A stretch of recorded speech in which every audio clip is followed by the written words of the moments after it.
Welcome everybody to our Bay Area Housing Town Hall Q&A. Today is July 22nd, and we are going to be talking about interest rates and all the new guidelines and of course our expectations because of the COVID-19. So today I'm really excited because I invited Daniel Gatt. I know Daniel Gatt for a long time, and I'm going to do some introduction in just a few more minutes. But right now, I want to do some housekeeping items, is that reminding everybody to enter your questions on the Q&A box. And if you do want to talk, feel free to raise your hand and we will unmute you and you can speak as well. We are hoping that this is going to be very interactive. Daniel is here to answer any questions. Well, we cannot do pre-call right now, but I'm sure he can answer a lot of questions about interest rates and also guidelines and stuff like that. All right, so Absolutely. Daniel Gatt, here's a little intro. He is a veteran of the lending industry with over 15 years experience. As a matter of fact, I met Daniel Gatt during our last recession, so it's been over 10 years. Yeah, I just remember the first time I met him, it was like because I had a listing, it was an REO listing, and he was representing this client. And this is a 8 or maybe even smaller, 6 units or 8 units condo building in Santa Monica. And it was really difficult to close.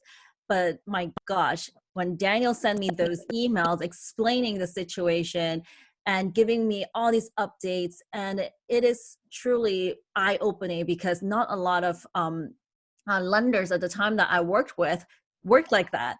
And so we started talking, we became really close friends. And since then, Daniel has been very successful. He has closed over 1,500 transactions. And he has wealth of knowledge about conventional loans, jumbo loans, super jumbo, FHA, VA lending, and even sometimes all these like the hardest files that I have, I always call Daniel right away. It's like, can you help? And he always able to figure out some solutions. So I truly appreciate that. And thank you so much again, Daniel, for joining us.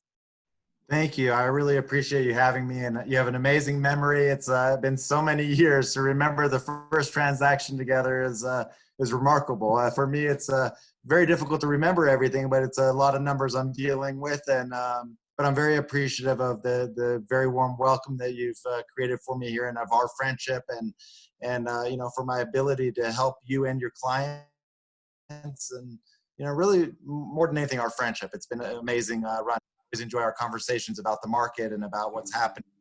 You know, it's truly, I know for both of us, it's not just a job. It's true. And you know, like, I don't have very good memories, but I definitely remember either very good people or very bad transactions. So, so you are not on that bucket of very bad. You're definitely on the bucket of very good loan officers. That's why. Thank you. I appreciate that feedback very much. And you know that I feel the exact same way about you as a realtor. You're amazing. Your team is amazing. Just everything about working with you and the whole team that you've put together is just a phenomenal experience every time. Oh, thank you so much. Well, I am really excited about today's program, but I always share some quote of the week. This time I chose this one. It says, "Be not afraid of growing slowly, be afraid only of standing still." And this is something that I actually share with a lot of people before. People always ask me these questions. Oh, if I'm new, what should I do? If I this and this, what should I do? How do I become successful in this? And no matter if you become a real estate agent or real estate investors or in anything, right? And I tell my kids the same thing. I was like, you just got to keep moving. It doesn't matter, you know, you're moving slowly because we all have our own challenges. As an example, when I had my 3 kids, I knew I had to slow down, but at least I'm still moving forward, right? It's the scariest thing is like when people are not moving forward anymore. So just keep moving. I know today's market is kind of scary, but don't stop just because you don't know. So this is also another reason why we created these Bay Area Housing Market Town Hall webinars, is that I want to bridge that information gap between consumers and the local real estate industry. We have a lot of things we want to share with our consumers, but consumers don't really have a lot of channels to really learn all these stuff. So hopefully this is I hope some of you who've been attending our webinar since March 25th, and this is our 10th episode. I hope that you guys have been able to learn something new each time. And if you guys have any other new topics that you want us to put together, feel free to do so. I do have a large network, and then my network have a lot of people that they know. So hopefully we can help you gain more knowledge and then make the right decision when it comes down to purchasing, selling, and all, or maybe just renting out your real estate. Now, I want to make an announcement is that because the market has changed and we have become definitely a lot more busier now. So our new schedule is going to be every second Wednesday from 4 to 5 p.m. Pacific time. And the main reason I chose second Wednesday is because a lot of times these new statistics come out during the first week of the month. So I thought the second Wednesday, that's when I can really share with all of you regarding the new statistics that come out. And why I postponed it to 4 to 5, because sometimes we notice that some of our clients in Asia, if we do 2 to 3, it's way too early for them. It's like 5 a.m. So I want to make sure that we allow them to also join us. And that's why I postponed it to 4 to 5. With that said, the next webinar is going to be on August 12th, 2020. And I hope you guys will join us then. All right, so let's move forward to our state of the market, July 22nd today. I put together a lot of information this morning, gather some statistics. I'm so excited to share with you guys because I think it's gonna be very relevant with what we're gonna talk about with Daniel today. Now, I wanna share a few quotes from some of these economists and different websites. As you see, this Ally Wolf, he's a chief economist from Myers Research, said that the housing recovery has been nothing short of remarkable. The expectation was that housing would be crushed. It was for about 2 months, and then it came roaring back. Again, I want to remind everybody, this is not only talking about the Bay Area housing. Actually, this is more on a national level. And Javier Vivas, he's a director of economic research for Realtor.com. He said all-time low mortgage rates and easing job losses have boosted buyer confidence back to pre-pandemic levels. We're going to take a look at it in a little bit with the numbers and statistics as well. And also, Fannie Mae had mentioned that recent home purchase measures have continued to show remarkable strength, leading us to revise upward our home sales forecast, particularly over the third quarter. Similarly, we bumped up our expectations for home price growth and purchase mortgage originations. So we had shared this chart last webinar, and I want to share it again. As you see that most of these different organizations or agencies have a really positive outlook of our housing prices. Besides of the first one, home price expectation survey for 2020, they expected to come down slightly, but mostly they expect the housing prices are going to come up, continue on 2021 and mostly 2022 as well. And this is a chart where we shows the graph. We always kind of show the graphs, what's going on in the Bay Area. This is consists of 5 counties in the Bay Area. And again, we saw that during the shelter in place when it first started, 2020, the activities had come down quite drastically. And then right when May 4th, when we are able to show all the homes, including occupied homes, then you see the market had come up pretty quickly. And what's interesting is that typically June, July, August are actually slower months. I know a lot of people always think, isn't it summer should be a busy season? I was like, no, summer is always pretty slow, mainly because most people go out on vacation, right? Schools are out, they are on vacation. But this year we have a late spring start. So instead of slowing down, we're actually still going up. And now here you can see that the closed sales compared to last year, the number of closed sales literally in April, we're less than half of what April used to do.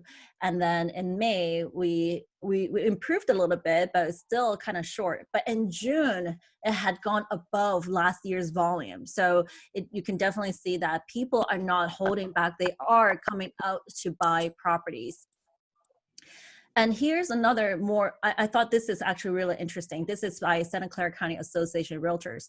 As you see that the closed sales for June compared to May, we had gone up 72.4% on single family residents, but compared to a year ago, of course, we were still down a little bit. And same thing for condo sales, up 74.8%. But compared to 1 year ago, we are actually down 18.3%. That's a huge difference between single family and condo and townhouses. Now, in terms of the pricing, I thought this is the most interesting, is that the pricing compared to last year for single family, we still went up about 2.3%, but condo and townhome went down 11. And that's a pretty significant drop for condo and townhomes. But our days in the market is actually better than last year. The things are moving very fast, and I'll show you how fast they are. And this is, I want to share with all of you just a few of these offers that we had submitted in the past 2 weeks, maybe up to a month at the most. Some we got it, some we didn't, but here's an example. Los Altos, single family, asking price 2.5. We got it, well, we know the accepted price is over $2.8 million, and there were 10 offers, so 10 people competing for the same house. San Jose in the Berryessa area, single family, $1.2 million. We know the accepted price is over 1.3, and there were 16 offers. And Sunnyvale had the asking price was 2.5 million for single family, and it had 6 offers, and then the offer price accepted is slightly below $2.7 million. Cupertino with $2.2 million asking price, and it went over 2.4. It had 14 offers. Woodside, now bear in mind that these are all like South Bay, right? And Woodside here is a little different. When I talk to our clients, we always say, make sure you understand that neighborhood, how people offer. Even though the market has been really hot everywhere else, but the Woodside, this one asking was 2.9. The accepted price is at 2.85, actually slightly below, and there was only 1 offer. And Foster City, 1.8 mil, and at the end they accepted about right under $2 million, and there were 5 offers. So these are all single families, and this is what our team had kind of like picked out a few to show everybody like the activities of the housing market. But now let's look at the condo and townhomes. For San Jose, Santa Teresa area, so it's a bit south, San Jose. For condo, the asking price was $570,000, and it went over $585 with 4 offers. Still quite competitive. Santa Clara, there's a co-op, asking was like $1 million, but ended up down to $905,000, and that was on the market for over 50 days, and there was only 1 offer. And Santa Clara, a townhouse, asking price $1.33 million.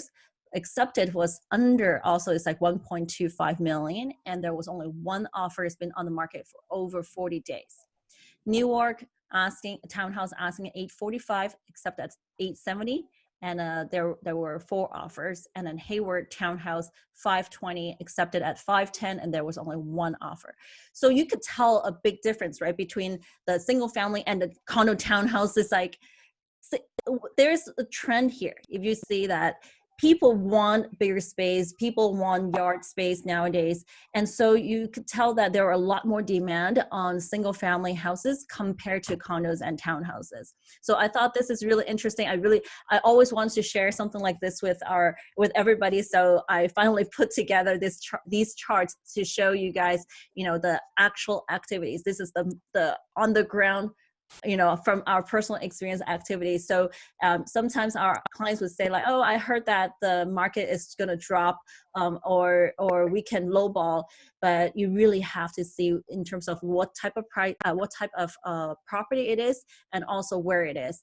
Most of the time we see that when properties are on the market for a long time is because they were way overpriced.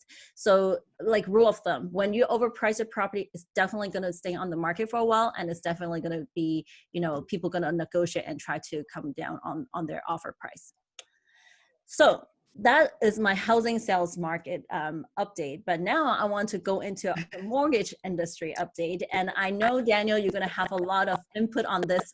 I put together a few charts and slides. So I would love to have your input on these, what you think about these reports that I put together. Now, happily. I saw it on CNBC. They were talking about the mortgage delinquency. The hardest hit states, they are Nevada, Hawaii, Michigan, New Jersey, and Rhode Island. In the sense that I was like, whew, thank God it's not California. So I thought it would be good to share this. But the unemployment, you saw Nevada, 25.3%, Hawaii, 22.6%, Michigan, 21.2%, New Jersey, 15.2%, and Rhode Island, 16.3%. So, the unemployment rate is definitely very tightly correlate with the mortgage delinquency, right? In California, I don't know if you have any numbers on California delinquency. Daniel, do you follow that? I don't, but I have a opinion on it. If that helps, it's not solid Sure. numbers, but my opinion is not even the whole state. Let's take the Bay Area and Los Angeles as examples, like the two biggest metropolitan areas in California. I don't think that the majority of people that were economically affected by being economically affected by the pandemic, and I say majority because there's always exceptions to the case, but I think the majority of people are people that actually are not in a financial position to be homeowners in the western part of California, essentially. So I have this because I have a lot of clients ask me that too. They say, well, I want to wait till October or November because everybody who's in forbearance, they're all going to lose their houses and I'm going to pick it up for a good deal. And I said, well, think about that really. Do you think the person that is owning a house now in the Bay Area or in Los Angeles, that, the majority of people that own houses in those areas are probably not that have the type of jobs, that like retail job and restaurant work. And, of course you have in Los Angeles people in the entertainment industry that are being affected that maybe could be home buyers, but in the East Bay too, and the Bay Area in general, I find that most of the buyers are involved in work that primarily could be done from home, and they're not really economically impacted in the same way, where they may have a pay cut temporarily for 20 or 25%. They're not going to lose their house in the same sense that where in Nevada, somebody who makes $40,000 or $50,000 a year, they could own a 5-bedroom house in Nevada. I mean, I literally have a friend, he makes $50,000 a year. He owns a 5-bedroom, 3-bathroom house with a pool because it costs $180,000 in Las Vegas. So it's a different market. So I don't see that. I'd be curious what I think a lot of delinquencies in California, if there are any, and I don't know if they're counting forbearance as delinquencies or not, but if they are, I would feel that maybe a lot of people may have gone into forbearance as well, just to be precautionary or to take advantage of the fact that it's something that they could do without being potentially penalized. And so, I don't have the statistics, but my guess would be that California would probably be a lot less, at least if you're considering the metropolitan areas. Actually, I think I absolutely agree with you. So I sometimes, I work with a lot of investors as well, and they always ask, they're interested in investing in a lot of different areas. And when they ask me about like, oh, which market should I focus on? And I always talk about, you have to look at the employment in that area, right? I know a lot of people love Nevada. My only thing about Nevada is that it's so highly relying on one single industry, right? Casino and actual tourism as well. So it's like if that goes, pretty much the whole market is going to go down. And so there are a lot of different factors, but really the most important factors to look at is the employments in that area. And in terms of what you were saying about forbearance, as a matter of fact, I have some other slides I want to show, not necessarily about California, but definitely something about the forbearance. So here is a chart that's talk about like the mortgage delinquencies improved for the first time since January. So we've been having higher and higher mortgage delinquencies since January. And but then the serious delinquencies, meaning like 90 days plus, has surged to 9-year high, which is from our last recession.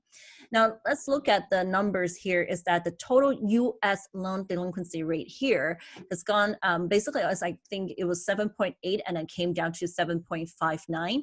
But then compared to last year, it has gone up 103.55%, and it is quite a bit. And this is like talking about over 30 days delinquency. That's like over 2 million houses.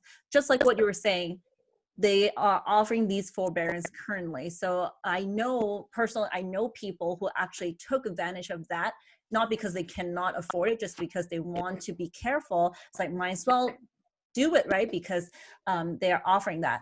Of course, that doesn't apply to every single person, but I'm just saying, like, partially, some people took the forbearances because they feel like they can, why not, just take advantage of that for now.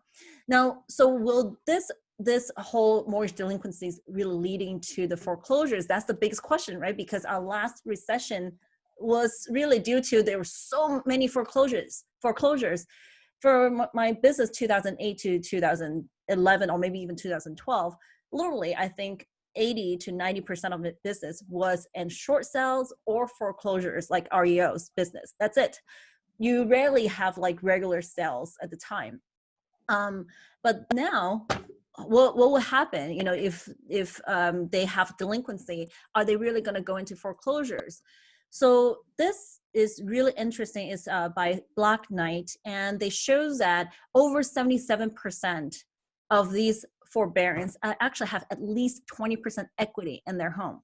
So that, which means that they can just sell their home instead of going through the foreclosures or going through the short sales or being foreclosed on.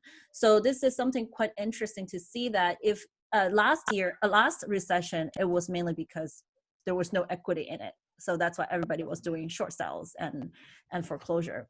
So I definitely, that's why I absolutely agree with you, Daniel, that I think the forbearance is just some people are taking advantage of it right now, but is it going to lead to massive foreclosures? I really don't feel that will happen, especially in the Bay Area and LA area. So I was going to agree with that too, is that if it happens, it's not going to be in the Bay Area or LA. I certainly could see that happening maybe in a market like Las Vegas, especially if the casinos close back down again, because right now they may have 20% equity, but if the housing market in that small area starts crashing, then maybe they don't have equity anymore, and they're out of work, and they may end up in a situation where they have foreclosures there. But I don't see it in Los Angeles and the Bay Area. It's a very different, what we're going through now is very different than what we went through in 2008. It's not the same thing. 2008 was caused by bad lending, essentially, and everybody was able to buy a house without having to prove what their income was. They could get 100% financing back then. It was a disaster waiting to be made, whereas this is a very different thing. This is people, there is a great number of people in this country that are hurting right now because they're not able to work, or not they've lost their jobs. But it's a different situation in the sense that it's not a housing bubble that's popped that was created artificially. This has to do with actually just a pandemic that's having hopefully a temporary impact on the economy, not a long-term impact. Only time will tell. But again, I try to look at it from our markets, like the Bay Area, Los Angeles, these markets.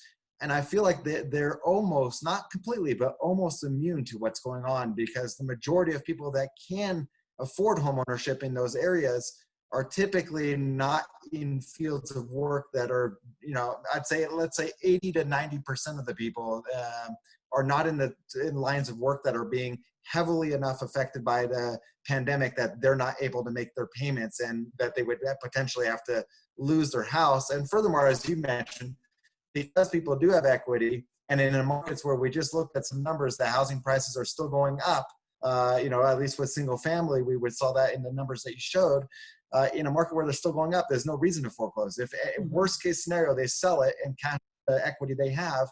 But, I think there's a lot of people, I hear it from clients all the time that, I'm going to wait for this big foreclosure and I'm going to buy a house for 50 cents on the dollar. And by the time you think that comes, it'll actually cost you $1.50 to buy the same house. So, it's a way that you can't win. The longer you wait in California, the more expensive a house is, almost always speaking historically. You can't wait for opportunity. The opportunity is now, when interest rates when they're giving away money. This is like the most opportune time, in my opinion. And I always say, unless you're a flipper, yes, I do agree that you should be very careful right now. It is risky to flip homes. But if you're buying for yourself for long term, It is, this is the time where you need to take advantage of the low interest rate, because once it goes up, I don't know if it will come back down. This is historic low. When I first started investing, I was buying at 7% or 7.25% mortgage rates at the time. Now is at, below 3. I'm like, my gosh, we got to take advantage of that. Absolutely. And let's see, this is the mortgage rate charts here. As you see, again, 30 years have come down quite a bit. And this is the 15 years. And maybe, Daniel, you can definitely give me a little bit more information about this. But even 30 years, it says like has gone down to a record low right now. I just kind of pulled this rates from Wells Fargo. This actually has not changed since last webinar. It's still at 3.25 for 30 years fixed jumbo. I know you cannot just call it, okay, 3.25, everybody gets that. Of course, depends on your credit score, depends on your loan to value, it depends on a lot of different factors. So maybe this is a good time to ask you, Daniel, what are the most important things that people need to pay attention to before they ask for a rate quote? Yeah, well, I mean, it's just important to understand that, what you see in the media, when the media says, hey, and I see a ton of articles that say, the 30-year rate is now at 2.998% or something like that. It's important to know that any of these numbers are based on, usually they're based on a couple scenarios. One is they're based on the base conforming nationwide loan limit, which is $510,400 loan amount nationwide. They're typically based on a 25% down payment because there's better pricing at 25% versus 20. And furthermore, a lot of times that rate may include points. So additional fees you have to pay a bank to get a lower rate. But as an example right now, many clients that I'm working with, depending on their exact scenario, of course, there's a big variance. Every scenario is different. So just know that you can't just blanket and say, what is my rate? That's like saying, how much does a car cost? It could be for $20, or it could be a Maybach for $200,000. So, it's an arbitrary question. So you have to be very detailed about it. So when you're talking to lenders, it's important to specify your exact scenario. What is your credit score? What purchase price are you looking to buy at? What down payment are you looking at? And what type of property is it? Whether it be a condo or townhome, family or multi-unit, all of those are going to have different rates. So it's important to be very specific with your lender as to, if you're just trying to get quotes on rates, to be very specific about the scenario, and ask the lender too if there's any points associated with the rates that they quote. Because what I find is a lot of lenders, what they try to do to entice somebody to come to them is they quote the lowest rate they possibly can without mentioning, since it's just a verbal quote, they won't mention the costs associated with that rate just to get somebody interested in working with them. So if you're really trying to, shop and get a comparison, know what are the costs associated with the rate, and make sure the rate is based on an actual scenario you're looking for. But these days I'm seeing, for example, today I spoke with someone that was looking to buy an $800,000 single family home with 25% down payment. And he had good credit. Everything was in great shape. And we quoted 2.75% 30-year fixed with half a point. I mean, it's and 2% with 0 points. So the right scenarios, there's some amazing options out there. I'm finding that, really honestly, I always tell everybody the same thing. I've been doing this 15 plus years, but if I had done this 150 years, I would say the same thing. Rates have never been better than they are right now. And to your point, as a flipper too, right? Now is a little bit of a risky time for a flipper because there's still some unknown future.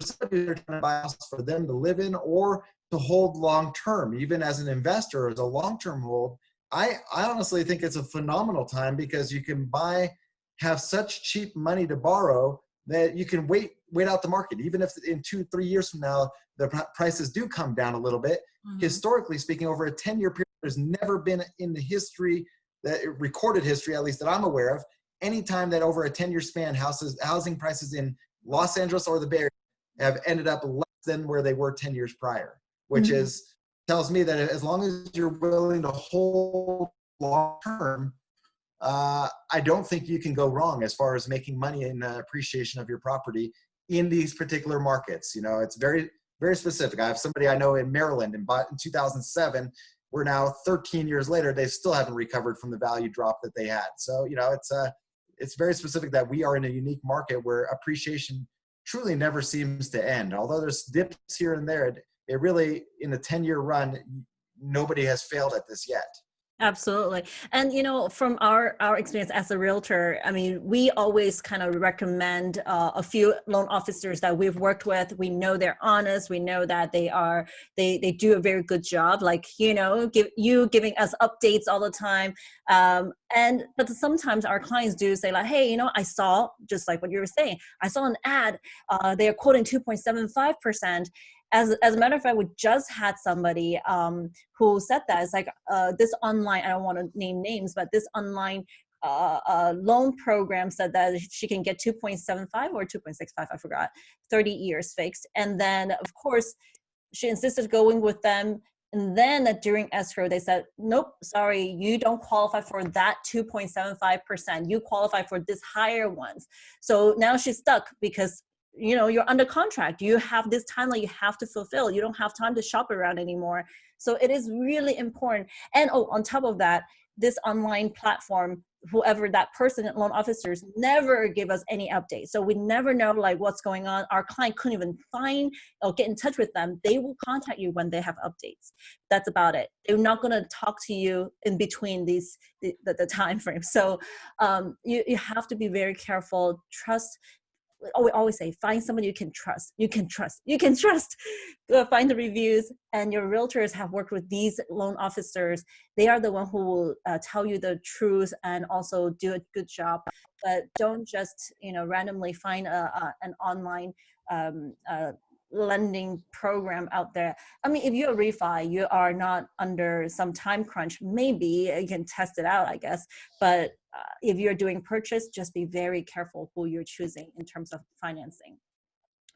Now, I want to also share with everybody, this is also a chart that I shared last time regarding the mortgage rates projections by a few of these agencies and organizations. And pretty much everybody has this prediction that the interest rate is going to stay really low for the next 4 quarters until 2021. Is that what you're seeing, Daniel, as well?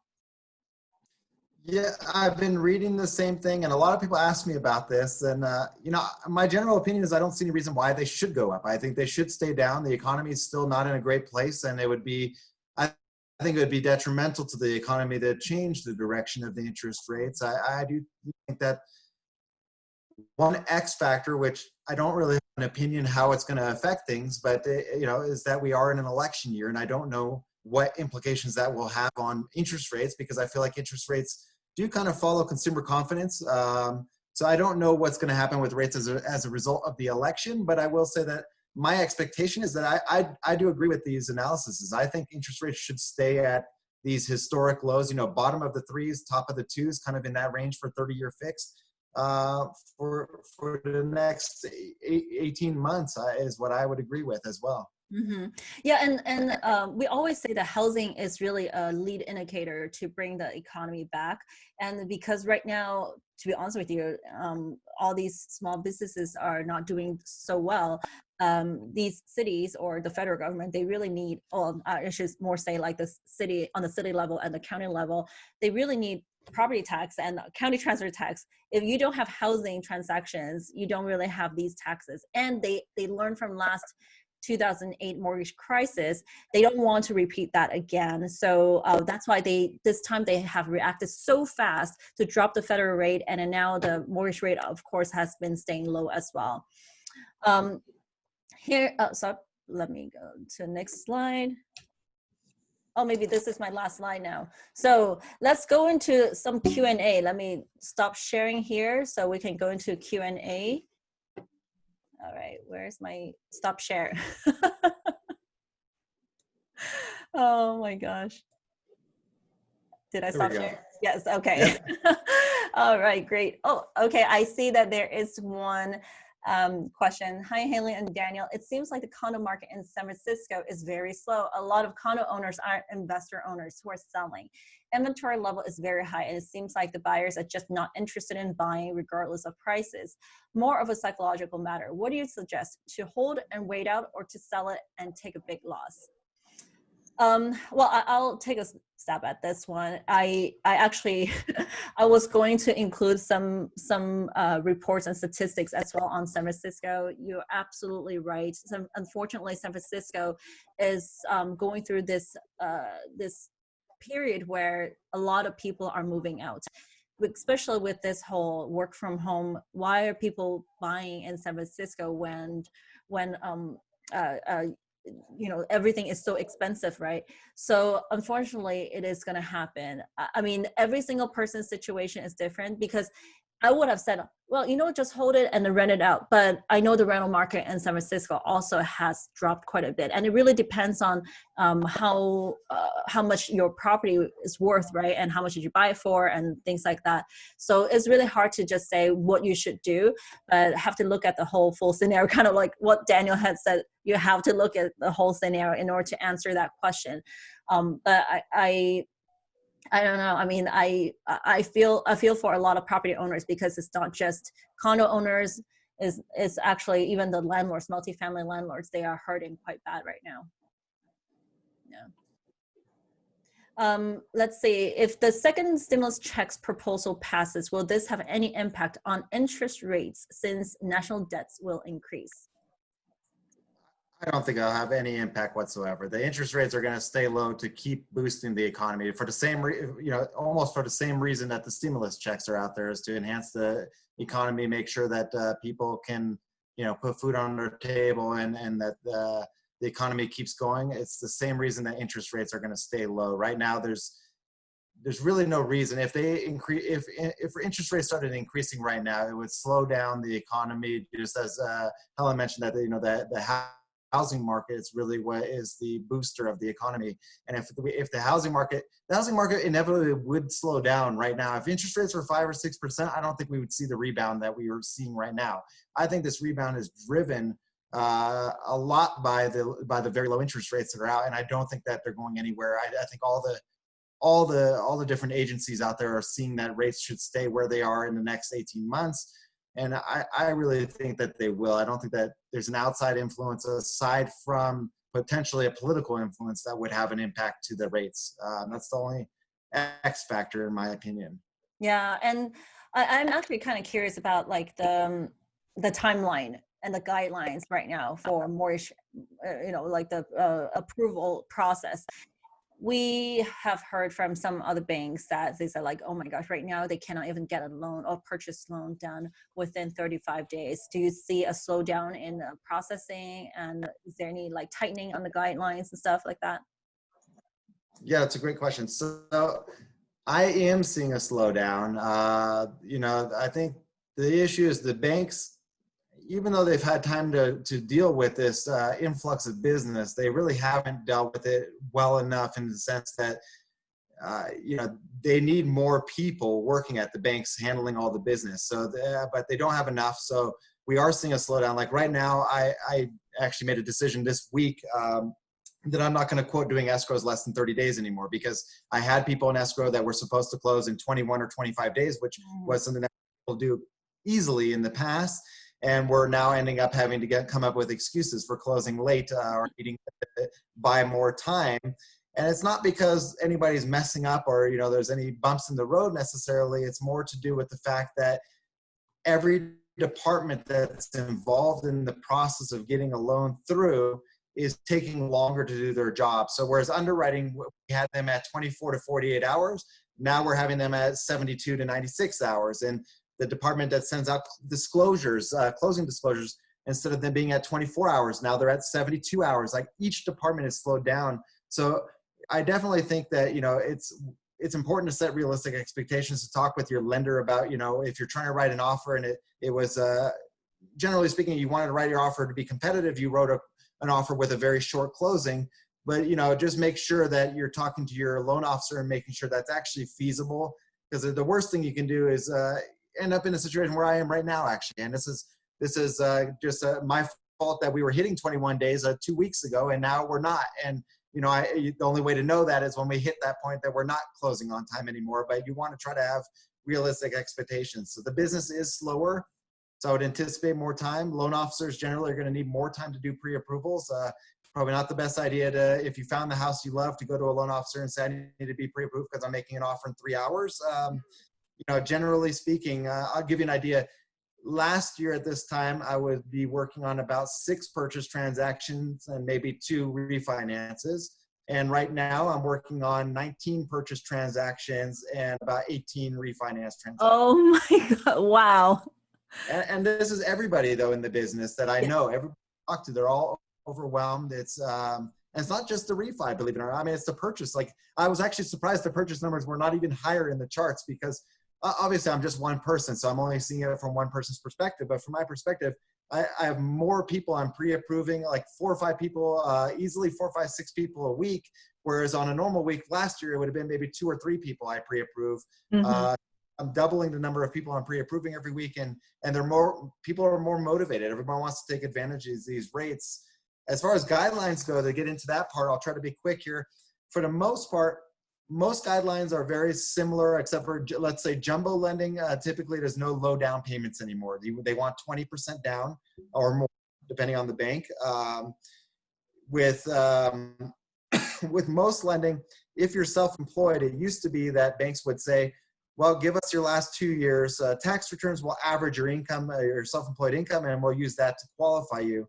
Now the banks are asking from anything between audited profit and loss statements from your accountant for year-to-date earnings. They want to make sure you're making money this year. To other asking for proof of business bank statements showing that you have deposits in the last 10 days so that they know that you've actually made money, or proof of invoices or outstanding bills that are waiting to be paid on.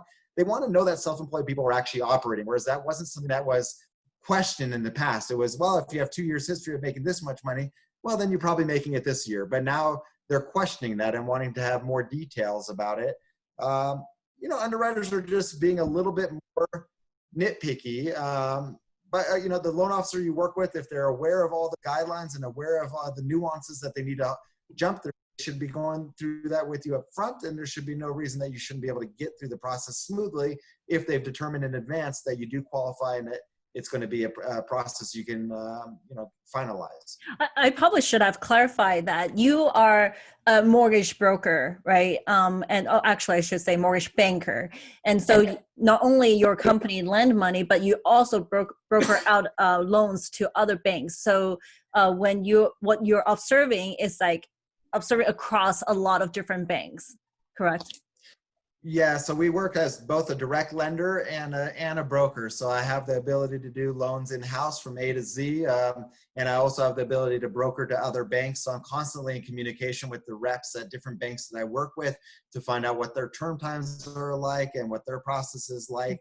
And it's across the board. Everybody's feeling the strain of the volume of business that's coming through. As a matter of fact, I have a friend at Citibank, and he was telling me that for refinances, they're quoting 6 to 9 months. He said that pretty much their bank is not even doing refinances, because he's saying that right now they want to focus on purchase business, which is brilliant of them to do that, right? Because it's more time sensitive business. But he's saying that to me, that basically he has refinances that he started in March that he hasn't even closed on yet. I mean, actually, that's what I heard too. One of my clients had gone through the same thing, and even their purchases is over 35 days right now. It's tough. I mean, it's just it's a lot of work, and I mean, honestly, I'm working 17 hours a day, 5 days a week, and then on weekends putting in another 10 hours over the weekends. This is what it takes to keep up, and just hopefully everybody could be understanding that the processes do take a little bit longer now, and just be prepared for that when you're, set realistic expectations, I think is the important point to make. And this is also another reason why I so appreciate the fact that you're able to come on, is because like we have so many questions these days about lendings, and I usually do a panel, so I usually invite a few speakers, and so naturally I asked you because you're always my first in mind, and then I asked a few others. No one had the time to do this, and I know you were so busy. That's why you came on. You're like, okay, I only have 1 hour, but I truly appreciate the fact that you're willing to speak on this. I want to move on to some questions too. So there's another question. How's the situation in South Bay, specifically in Santa Clara, Sunnyvale, for townhomes or condos for selling above the asking price? So, we showed the chart earlier regarding townhouses. I mean, those two example, I think 3 examples that I shown for townhouses, they are a little bit below asking price. However, at the end of the day, it's not about below or above. It's about what was your asking price, right? If you're asking too high, you're gonna have to expect to stay on the market. It's gonna people are gonna offer below asking price.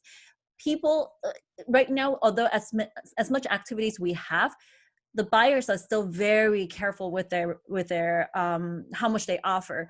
They're not as aggressive as before, but there are still a lot of activity. So I always tell my clients that let's offer something. It depends on also exactly that market where you are, what are the people offer pattern is like in that area. So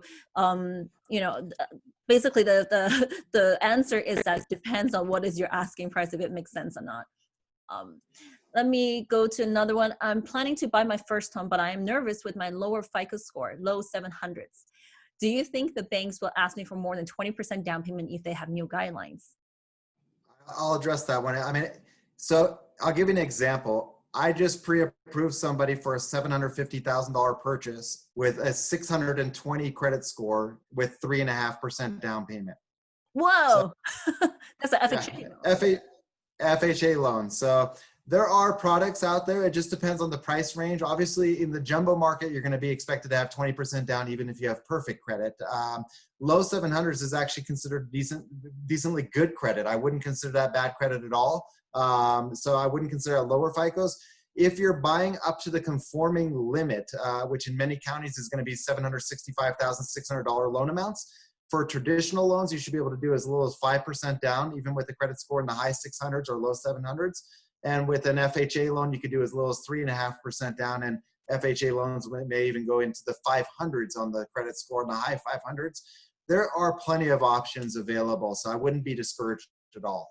Yeah, so it really, at the end of the day, it depends on your loan amounts. Jumbo loan, I know that is very difficult, just like what you had addressed earlier.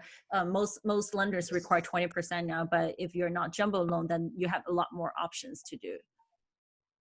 Absolutely, and the jumbo world is going to be more difficult. And actually, right now, I'm using a combination loan, something that we haven't done in a long time, where we do a first mortgage and a second mortgage, a home equity line of credit. And I'm helping multiple buy in the jumbo price range, like $1.4 million price range, just doing 10% down by combining 2 separate loans, so that neither loan is a jumbo loan, but between the 2 loans, we're able to get financing up to 90%. And there are options even with credit scores going down to the 700 to 720 range, where you can make that financing happen as well. Now, I mean, we worked on this a lot too, is that sometimes when we make an offer, we want to show how strong this buyer is. And then sometimes with like really competitive offer situation, some buyer would say, I don't want loan contingency. But we really, at the end of the day, we're like, well, we won't know how good your loan is or how sure we are until you get approval. So at times you had worked with one of our clients, actually maybe a few of them, that you did the whole approval process before we go out there to make offers. So with these combination loan, are you able to do that as well? Actually, to be honest with you, we're not able to do it at all anymore right now, because the department is so overwhelmed with business that they're saying, unless somebody has an active transaction, they can't burden the underwriting department with loans that are not yet active. This has recently happened in the last 10 days. They had to shut it off just because otherwise what they're doing is they're slowing down those that are already in escrow buying homes. They're slowing down their process to underwrite loans that they don't know if they're actually going to materialize in the end. Otherwise, that product could be underwritten in-house. It is an in-house product. I think once things slow down a little bit, or more crew is hired to handle the volume of business, we'll get back there. But right now, temporarily, we've halted the what we call a TBD approval, getting an approval to be determined on the actual property to be purchased. So right now, we're not doing the no contingency. It's the best I can do is tell you my opinion, which in my career I haven't been wrong yet, but it's obviously there's always a first, and I don't want to be responsible for somebody's earnest money deposit. So certainly I would say that we're unless you have a loan officer that works somewhere where they're less busy and they have the capability of getting loan underwritten, you're probably going to consider making offers with contingencies again and a little bit longer closing times. And it's just the nature of the business right now. Yeah, I mean, that kind of addresses that question. Does that mean we shouldn't be making offers without loan contingency now because of the workload banks are having? Again, it's, as a matter of fact, the loan contingency, yes or no, it really depends on the risk appetite of our clients. Some of our clients, they have to have this communication open with your lender. Make sure that your loan officer had gone through all of your qualification, all the paperwork, and your loan officer tells you what they think, and then you have to make that decision. Sometimes just knowing that your realtors and your loan officers can never tell you, yes, you need to remove your loan contingency. It's like, we have to ask you, are you going to remove loan contingency because there's a competition? And this ultimately is the buyers their own decision by evaluating the risk level with their loan officers. And let me see. And Grace asked, have you seen banks or agencies loosen up LTV reserve and other underwriting policies? It doesn't seem to be favorable climate when it comes to purchasing investment properties due to restricted underwriting policies. What will be your suggestion? Shall we just wait out till the situation at banks normalized? Yeah, that's a good question. So with regards to investment property, what I was seeing in like April and May was the banks were actually being more restrictive. They put in place what's called overlay. And an overlay is a rule that is not dictated by the agencies, Fannie Mae or Freddie Mac, that the banks sell the loans to, but more or less it's the bank itself saying, we're going to create our own rule that we believe is going to protect our investments, protect the money we're lending out. So back then what we were seeing was a lot of banks were saying, hey, we're not going to let any use of any rental income on a property to help somebody qualify, because they were concerned that the renters may not be paying rent at all. And then, they decided someone's ability to qualify was based partially or wholly on the rents on the property. And if that rent wasn't going to come in, they were worried about the person going into forbearance.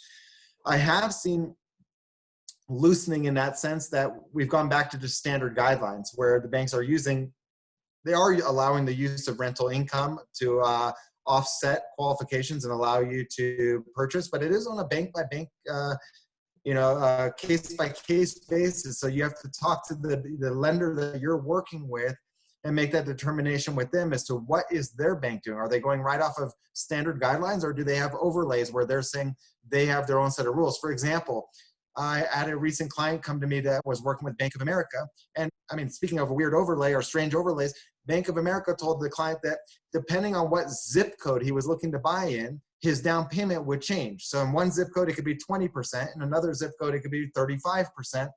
I had never heard of such a thing. Obviously, I didn't have the same restrictions, so I earned the business of that client and was able to help them out. But the reality is that every bank has their own sets of rules that overlays, and some have no overlays. Like a lot of the banks I work with don't have overlays, which makes it easy, allows us to have access to more programs and more financing. And I think that you'll find that there's really good opportunities to buy investment properties right now, especially as Helen mentioned earlier, if you're going to hold it long term and not just looking at it for flipping, because flipping, it is a risky time to buy a flip, but I think it's a great time to buy something that you're going to hold long term and take advantage of some low rates, which will help cash flow in the property. Yeah, and it also depends on if it's residential lending or commercial lending, right? 1 to 4 units Yes. versus like 5+ units. So completely different. Right now, we're mostly talking about 1 to 4 units. Yes, I'm a residential lender, so I'm only going to refer to things up to 4 units. Okay, great. Now, next question, given the lengthy duration of backlog, do you still recommend folks start the refi process now or wait? Are there any restriction or considerations on refinancing a condo purchase less than or just 1 year ago? Good question. So typically any owner-occupied property will not have a prepayment penalty. They did away with that by 2009. They changed the rules in lending and said that there's no prepayment penalties on anything that's owner-occupied. So that means that you can refinance, sell, or pay off your loan one day after you buy your property without any restrictions. So as far as timing goes, interest rates aren't going anywhere. So at least that's what the prediction is, right? My opinion on that, though, is why not refinance now? Because what if people's opinions are wrong? If they're wrong, then, I'm just saying in the off sense, right? If everybody thinks that it's going to stay low, which I think the same thing, but what if I'm wrong and you decided to wait 6 or 12 months to refinance and now rates are 3.5% versus you could have maybe got 2.75%. I'm kind of a firm believer in if you see something that's worth taking now, not to hesitate. And yes, it may take longer to go through the process, but talk to different lenders out there because, for instance, my refinances are taking on average 40 to 45 days. So it's not too long of a process. And it's really not that intense of a process paperwork wise. So I do think that if your condo has a higher interest rate and you bought it in the last 12 months, there's no reason for you to hold back on trying now. Furthermore, if condo prices have come down a little bit, they're continuing to know if that's the prediction or not, but you don't want to wait too long because then maybe you don't have enough equity to qualify for the refinance. So the sooner you do it, the higher the chance the place is still appraising for the price that you paid for it. Yeah, actually, I've heard a few things too. So one thing important to know is like even it takes long, you can lock the rate down. All what you want to do is locking the rate down, right? Yes. If you missed out on it, you missed out on it. And I'm sure every single person who had refinanced before have experienced that at some point. It's like, darn it, I missed out on that rate. So just don't miss out on that. And the second thing is that you just never know, just like what Daniel is saying, some people might, the lender might have a different guidelines. So if you can actually lock it down now and get it over with, it's worth it. Even though let's say you get it for like 2.75, later became 2.65. Yeah, you didn't get the lowest of the low, but you're still getting a really good rate. So don't hesitate and wait. Typically, my advice is try to go down at least 0.5% in interest rate without having to pay points. And that to me, typically will end up having a recapture period, meaning the cost of the refinance, your escrow fees, title fees, lender fees, appraisal fees, all the costs that are involved in the refinance should be able to be recouped in, 3 to 4 years. And typically see that in when you go down about 0.5% in interest rate without having to pay points. So if you're being quoted something with points, you should see a better benefit than even more than 0.5% in interest rate. So it doesn't make sense. You'd be surprised. Somebody who has like a rate of 3.375% and they're seeing all these rates of 2s, it doesn't always make sense that they should refinance. But certainly the fact that you mentioned that it was a property purchase in the last year definitely pushes it to be more of an advantage to refinance than if you said you bought it 15 years ago, because it may not make as much sense to start the clock over on a loan that you've already made 15 years of payments on versus a loan that you've made 12 months of payments on. Yeah, and he said, sorry, I don't know this he or she, but this person said, follow up to the question, refinancing a condo that was purchased just 1 year ago is not owner occupied, but rented out. Does that change whether we can refi it now? It doesn't really change the fact that if you can refi it now or not. So it's just a matter of if it makes sense or not. Yeah, it's just going to be very different terms for an investment property than for owner occupied. But just to talk to I would suggest actually to give the person who helped you with the purchase loan the opportunity to do the refinance. So talk to them first and see what they would offer you to see if they can give you a better rate than what you currently have. But, expect that investment property rates are going to be probably somewhere between 1 and 1.5% above the rates that owner occupied rates are. So don't expect the 2% rate for an investment property. Expect with no points, probably something closer to, closer to 4%. And then you can pay heavier fees. You could pay a couple points and then end up getting something in the low 3s, but you have to make sense of that. And I would work that out with your loan officer. Absolutely. This is one of those like quotes where you have to see if it's even owner occupied or investment property, and the different quotes, condos or single families, different quotes. Right. That I started this industry as a mortgage loan officer before, right? Oh, I did. I'm sure you told me. I didn't even remember. So you know how this works.